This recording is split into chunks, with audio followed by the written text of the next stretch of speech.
வணக்கம். செல்வகுமாரின் உங்கள் ஊர் வானிலை எப்படி அறுவடைக்கான ஆலோசனை ஆய்வறிக்கை. அதிகாரப்பூர்வ வானிலை அறிக்கைக்கு இந்திய வானிலை ஆராய்ச்சித்துறை அறிக்கையை பார்க்கவும்.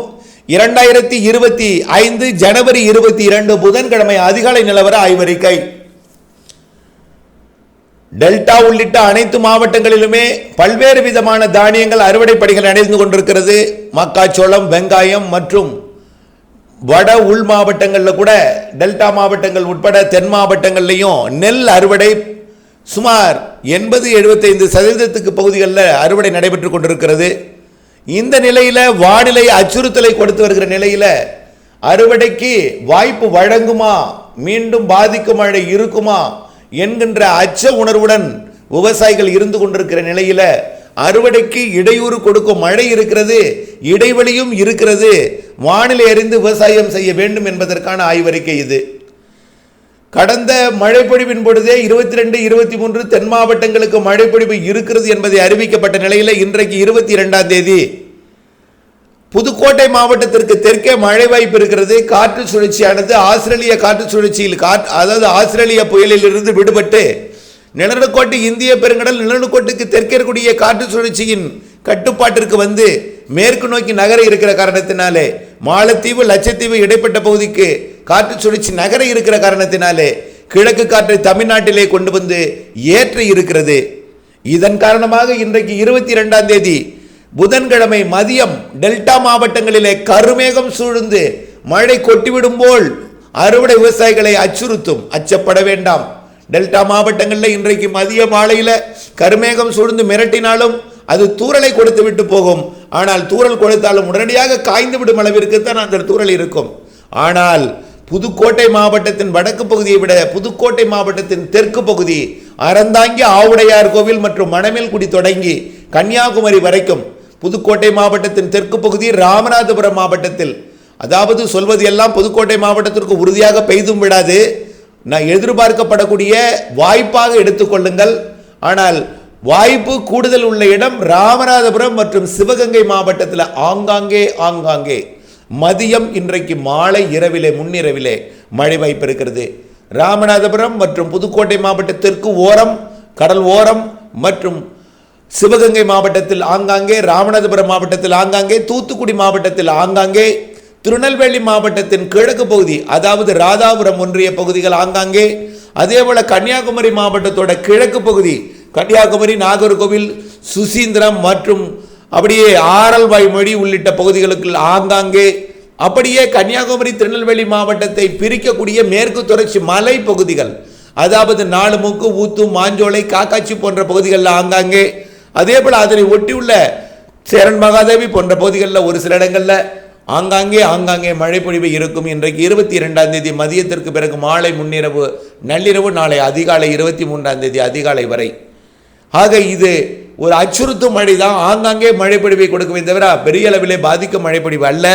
ராமநாதபுரம் தூத்துக்குடி மாவட்டத்திற்கு இன்றைக்கு மழை இருக்கிறது என்பதை நினைவில் கொள்ளுங்கள்.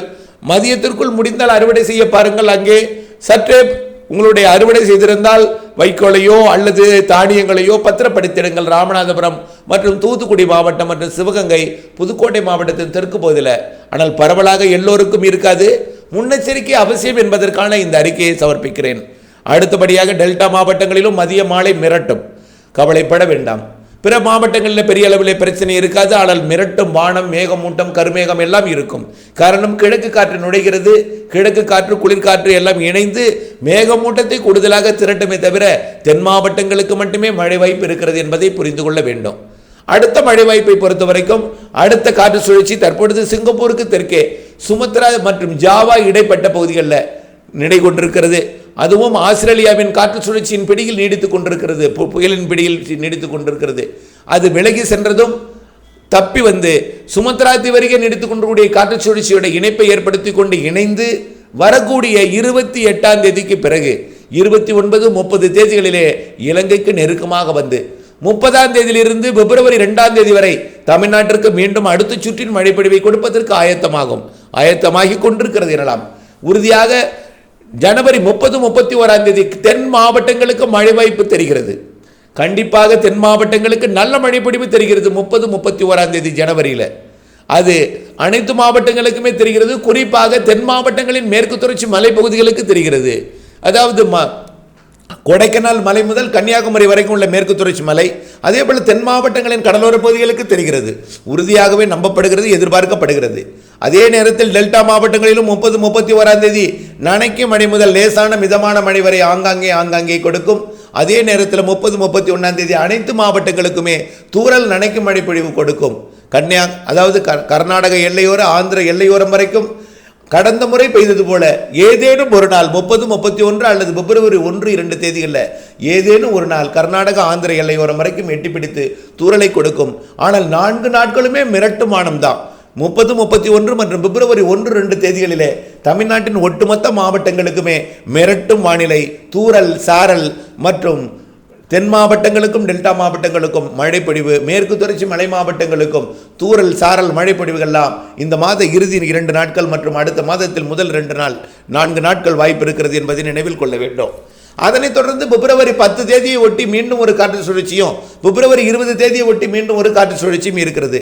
இதை எதற்கு தொடர்ச்சியாக அறிவிக்கிறேன் என்றால், அடுத்தடுத்த நிகழ்வுகள் இருக்கிறது என்பதை நினைவில் கொண்டு எப்பொழுதாவது வானிலை அறிக்கையை பார்ப்பதற்காக இந்த அறிக்கைக்குள் நுழைவார்கள். அவர்கள் இந்த அறிக்கையை கேட்டுவிட்டு மழை இல்லை என்று சென்று விடுவார்கள். அதாவது மழை நாளிலே அறுவடை தேதியை குறிப்பார்கள். அப்பொழுது அறுவடை செய்ய திட்டமிட்டு சிக்கிக் கொள்வார்கள். ஆகவே சரியாக அறுவடை நாளில், அதாவது மழை நாளிலே தேதியை குறித்து பல்வேறு நஷ்டத்தை ஏற்படுத்தியவர்கள் நான் அறிவேன். ஆகவே அப்படி நீங்கள் சிக்கிக்கொள்ளக்கூடாது, மழை நாட்களிலே மாட்டிக்கொள்ளக்கூடாது என்பதற்காக இதை முன்னறிவிப்பாக அறிவிக்கிறேன். இன்றைய தேதியில தென் மாவட்டங்களுக்கு மட்டும் மழை, டெல்டாவிற்கு மிரட்டுமானம் இன்றைக்கும் நாளைக்கும், கவலைப்படாதீர். 30, 31 மற்றும் 1, 2 தேதிகளிலே மழை வாய்ப்பு இருக்கிறது என்பதை அறிந்து அந்த தேதியில உங்களுக்கு முதிர்ந்த நெல் தானியங்களை அறுவடை செய்ய வேண்டும். அந்த தேதிக்குள், அதாவது பிப்ரவரி 2ஆம் தேதிக்குள் முதிரக்கூடிய பக்குவத்தில் வந்த நெல் தானியங்களை வரக்கூடிய 29ஆம் தேதிக்குள் அறுவடை செய்து விடுவது நலம். அதற்கு பிறகு முதிரவில்லை என்றால் கவலைப்பட வேண்டாம். பிப்ரவரி 2 பிப்ரவரி 8ஆம் தேதி வரை மீண்டும் ஒரு இடைவெளி கிடைக்கும். அந்த இடைவெளியை பயன்படுத்தி நீங்கள் அறுவடை செய்யலாம். அடுத்த மழைப்பிடிப்பு பிப்ரவரி 10 தேதி வாக்கில் வருகிறது. அதிலும் உங்களுக்கு பயிர்கள் பக்குவம் அடையவில்லையும் கவலைப்படாதீர். மேலும் இடைவெளி இருக்கும் 13ஆம் தேதியிலிருந்து 19ஆம் தேதி வரை. ஆகவே அந்த தேதியில் அறுவடை செய்யலாம். ஆகவே இடைவெளியும் இருக்கும், இடையூறும் இருக்கும். இடைவெளி அறிந்து அறுவடை செய்ய வேண்டும், இடையூறு அறிந்து திட்டமிட்டு கொள்ள வேண்டும் என்பதுதான் இந்த அறிக்கையோட எல்லா படிகளுக்குமே அறிக்கை. அதாவது பூச்சி விரட்டை அடித்தல், உலர்த்துதல் எல்லா படிகளுக்குமே இது பொருந்தும். தென் மாவட்டங்களுக்கு இன்று பூச்சி விரட்டை அடிப்பது சவால் நிறைந்த பணி, நாளைக்கும் அதுபோல். ஆனால் பிற மாவட்டங்களுக்கு அடிக்கலாம். ஆனால் மதியம் குழப்பம் வேண்டவே வேண்டாம். நாளைய மறுதினம் அடுத்தடுத்த நாட்களிலே பூச்சி விரட்டை அடிக்கலாம். உலர்த்தும் பணிகளுக்கு இன்றைக்கு கடலோர மாவட்டங்கள் ஒட்டுமொத்தமே எச்சரிக்கை தேவை. டெல்டா மாவட்டங்களுக்கும் தென் மாவட்டங்களுக்கும் கண்டிப்பாக எச்சரிக்கை தேவை. உலர்த்தும் பணிகளுக்கு நனைத்து விடலாம், டெல்டாவிலே தூறலாம் டெல்டாவிலே. ஆனால் தென் மாவட்டங்களுக்கு மாலையில மழை பொழிவு இருக்கிறது. உலர்த்துவர்கள் முன்கூட்டியே உலர்த்தி மூடி பாதுகாத்திட வேண்டும் தென் மாவட்டங்களுக்கு. இப்படித்தான் அனைத்திற்குமே பொருந்தும். வரக்கூடிய நாட்களிலே எல்லா பணிகளுக்குமே, அது உப்பள பணியாக இருந்தாலும் செங்கல் சோலை பணியாக இருந்தாலும் எல்லா பணிகளுக்குமே இந்த வானிலை அறிக்கையை அறிந்து கொள்ளுங்கள். ஏப்ரல் மே, அதாவது மார்ச் ஏப்ரல் மேல மழை வாய்ப்பு கூடுதல் தெரிகிறது. கண்டிப்பாக வளிமண்டலம் சாதகமானதும் மழை வாய்ப்பு கண்டிப்பாக கூடுதலாகும். மார்ச் 21 நிலநடுக்கோட்டுக்கு சூரியன் குத்துக்கதிர் வந்ததும் வளிமண்டலம் ஒத்துழைப்பும் வளிமண்டலமும் சாதகமாகிவிடும். கடல் மற்றும் கடல் நீரோட்டம், கடல் வெப்பம் எல்லாம் சாதகமாக இருக்கிறது. வளிமண்டல குளிரலை இடையூறு கொடுப்பதன் காரணமாக மழை பொழிவு சற்று முன்னேறுவதில் தாமதம் ஏற்படுகிறது. ஆனால் வளிமண்டலம் சாதகமாக இருந்தால் அறுவடை நேரத்தில் கொட்டி தீர்த்திருக்கும் என்பதை நீங்கள் நினைவில் கொள்ள வேண்டும். ஆனால் ஏப்ரல் மாதம், மே மாதத்தில் வலுவான நிகழ்விற்கு சாதகம் இருக்கிறது. மாதத்தில் தலா ஒரு நிகழ்வு, வலுவான நிகழ்வு தமிழ்நாட்டிற்கு நல்ல மழைப்பொழிவை கொடுப்பதற்கு வாய்ப்பு இருக்கிறது என்பதை நினைவில் கொண்டு, இந்த ஆண்டு கோடையில் வெப்பமும் இருக்கும், புழுக்கமும் இருக்கும், மழையும் இருக்கும், எல்லாம் கலந்த கோடையாக இருக்கும் என்பதை நினைவில் கொண்டு அனைத்திற்குமே இந்த வானிலை கூட இணைந்திருந்து திட்டமிட்ட பணி செய்து லாபம் அடைந்திட அன்போடு கேட்டுக்கொள்கிறேன். நன்றி.